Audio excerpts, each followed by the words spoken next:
Okay, we're in a Atascocita doing a 2-system install. Armstrong. Tying the deck systems back in now in place. Then sure everything's hanging. About 142 degrees up here. Very, very tight, hot attic.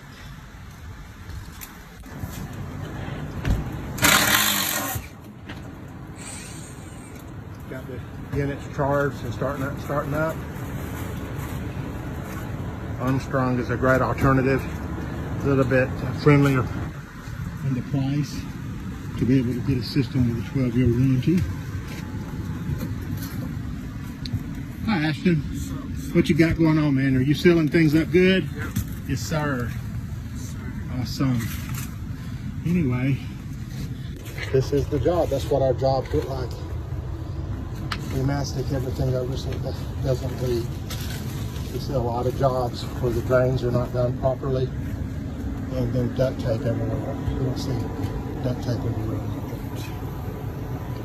We do a door in the coil so we can actually see the coil and keep it neat.